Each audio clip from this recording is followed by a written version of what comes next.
Howdy howdy, and welcome to a not so original kind of video. I got this idea from a YouTuber named Nerdstrong, which, by the way, you should totally check his channel out. He's got some great content. Anyway, I've seen numerous content creators take a crack at this, and I think it's a wonderful idea. So, here we are. I should note that the upgraded decks won't be standard legal, but they'll fit right in Alchemy. Let's dive right in.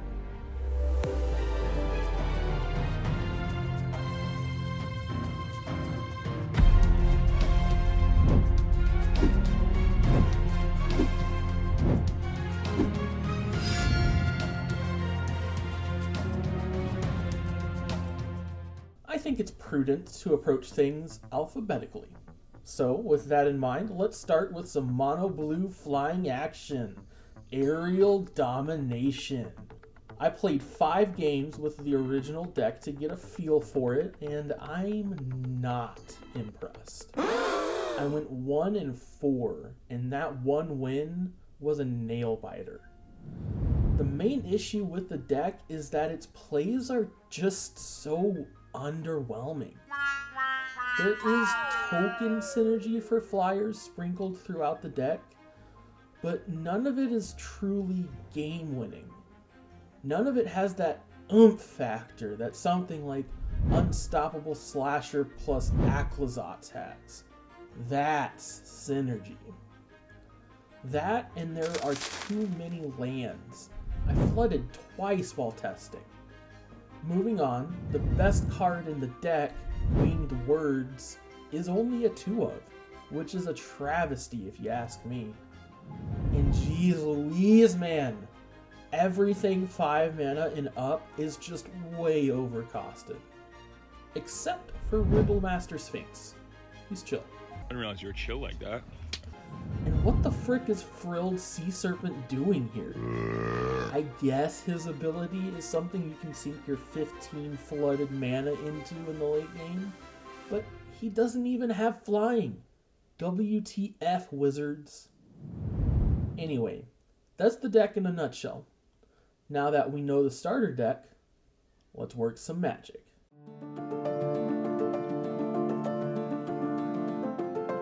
Let's start from the bottom and work our way up, shall we? First off, let's switch Unsummon for Into the Floodmaw.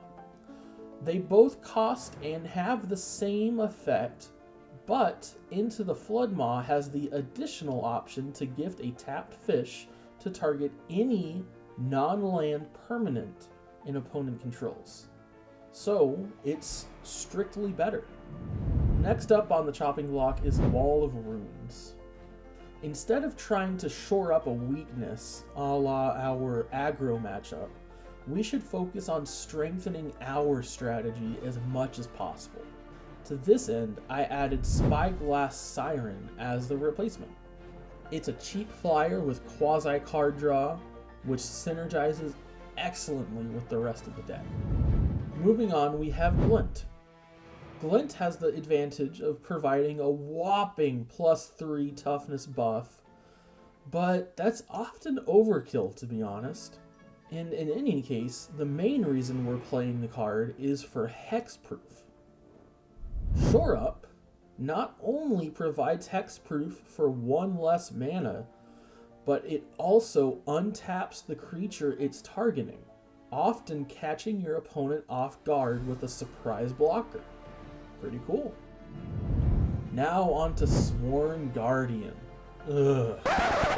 This is by far the weakest card in the deck. A vanilla 1/3 in the current year of our Lord and Savior Ben Bro. Yeah, no, it's gotta go. Trash. Know your fucking place, trash. In its place, let's put the infinitely better card, Duelist of the Mind. This card has flying and gets stronger when you draw cards, which this deck does a fair bit of. And occasionally you get to cycle through your deck with it. It's simply a better 2-drop in every single way imaginable. The next 4 cards, Waterkin Shaman, Cloudkin Seer, Warden of Avos Isle, and Winged Words all get to stay. Yeehaw! With the addition of some cheap flyers in the early game, the Shaman has much greater potential to grow. And the Seer is just a solid card that synergizes well with the deck. Warden of Avos Isle cheats mana, which is always a good thing. And Winged Words is 90% of the time 2 mana draw 2. So yeah, they can stay. In fact, I added 2 more Winged Words. It's just that good. Back to business. And oh man, what an excruciating example of power creep we have here. Waterknot is 3 mana, 1 colorless and 2 blue, to tap the enchanted creature indefinitely. Okay, it's like Blue's version of murder. 3 mana to deal with a threat. Worth noting here, however, is that the enchanted creature can still activate its abilities and triggers as long as those abilities don't require tapping. Compare that to the new card, Unable to Scream. 1 blue to remove all abilities and make any creature a base power 0/2. That's bonkers. Easy 4 of. On to the next one. Octoprophet. I simply cut this card to make room for better cards, like those previously mentioned. Something that these precons have a habit of doing is putting in a lot of 2 and 3 ofs and very rarely 4 ofs of any particular card in their decks. I'm sure there's a good reason for this, but it makes the decks inconsistent compared to if you run more 4 ofs.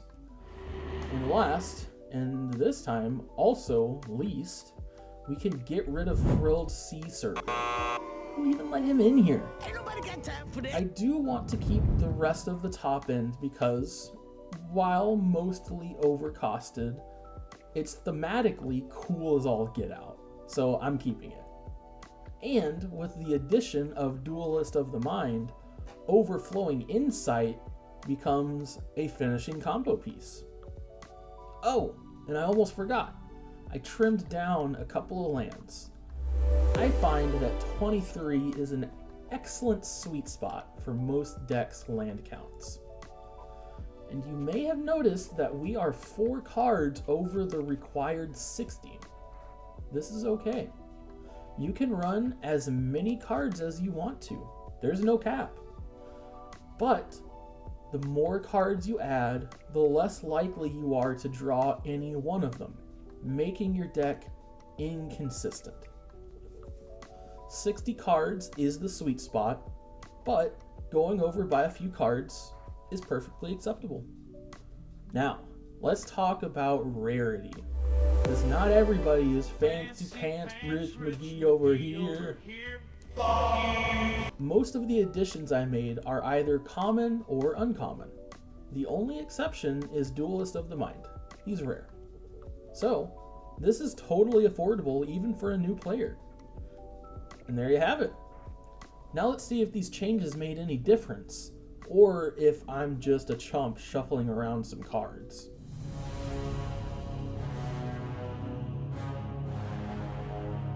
Alrighty, Laurent Depas is our opponent. Okay, so this is a pretty decent opening hand. I go ahead and keep it. This is obviously a recording after the fact. Narration over voice, whatever you want to call it.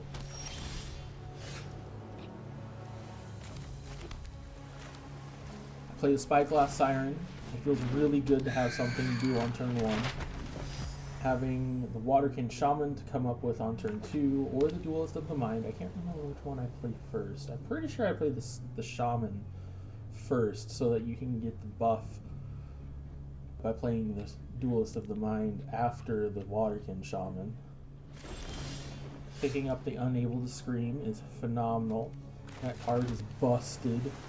1 mana to completely remove a card, essentially.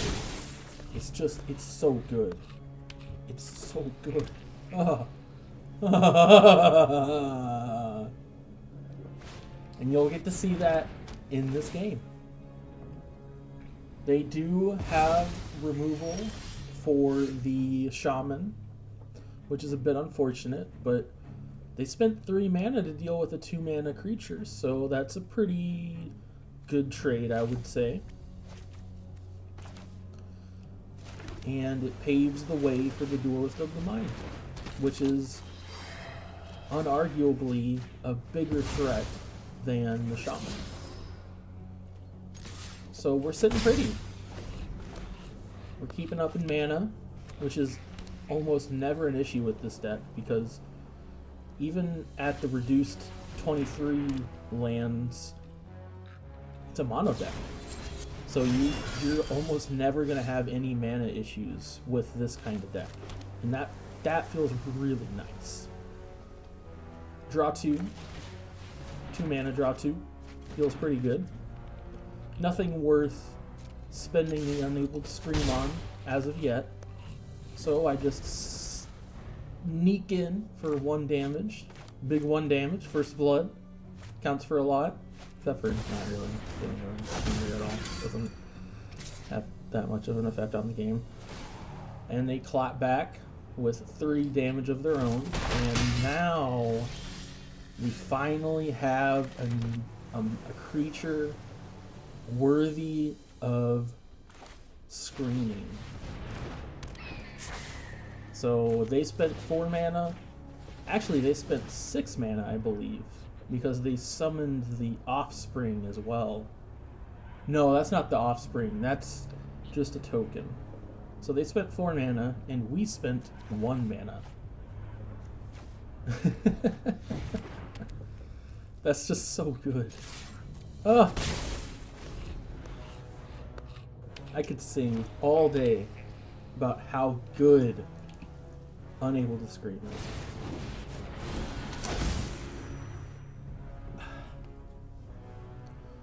They're swinging in. Don't know why they swung in with the 1/1. That caught me off guard. And I hesitated to block there because I was like, what are they doing? But they were out of mana. They're all tapped out. So, you take free trades when you get them. It's fine by me. And Riddle Master Sphinx coming in big. Basically, it read this time as a 5 mana 5/5 that dealt 3 damage. And it also has flying on top of all of that. That's so good. That's kind of bonkers. Because typically with the Riddle Master, you're only returning the card to the enemy's hand, so they can just play it again. But because we targeted a token, it's simply removed from the game, which is incredibly good. That's a huge tempo swing. And even if it's not a token that you return to your opponent's hand, that's still a pretty big tempo swing. You summon 5/5 in stats, and let's say that the War Leader didn't get Unable to Scream, and we had to Sphinx it.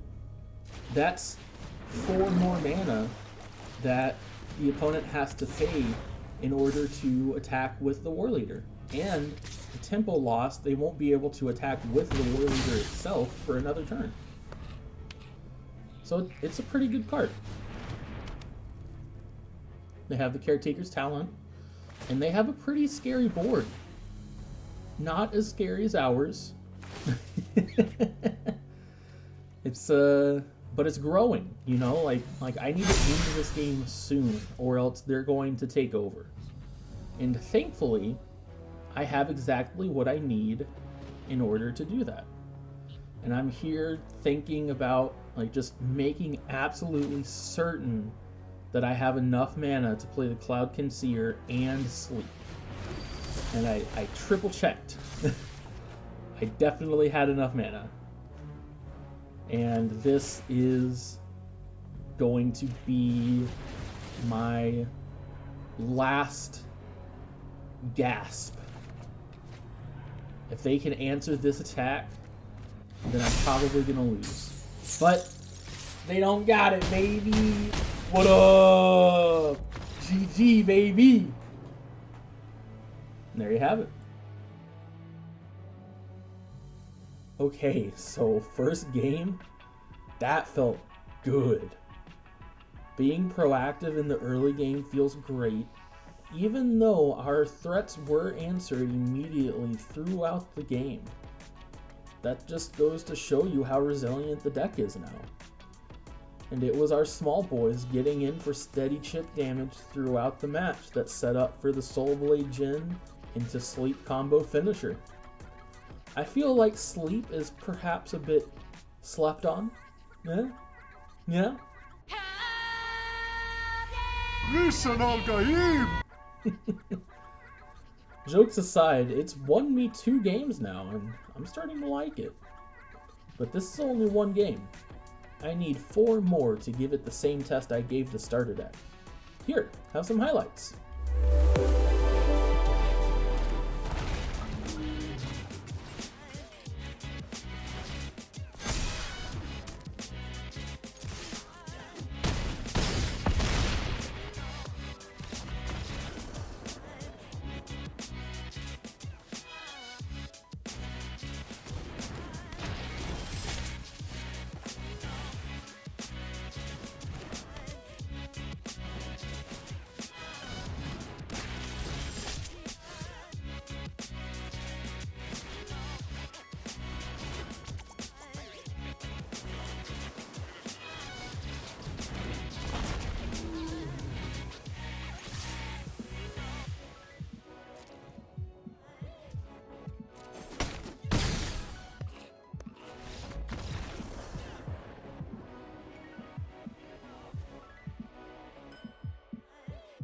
So I ended up going 3-2, which is a huge improvement to the 1-4 record of the original deck. It's so nice running a monocolored deck just for the sake of consistency.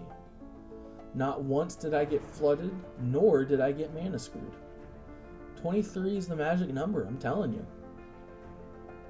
But I'm gonna level with you. This deck is not very strong.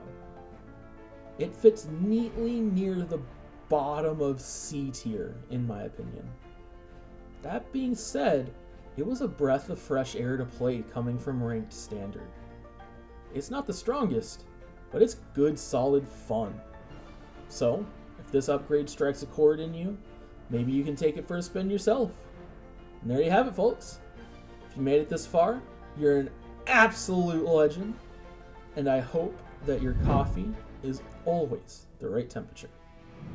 Good luck and have fun out there, y'all, and I'll see you in the next vid.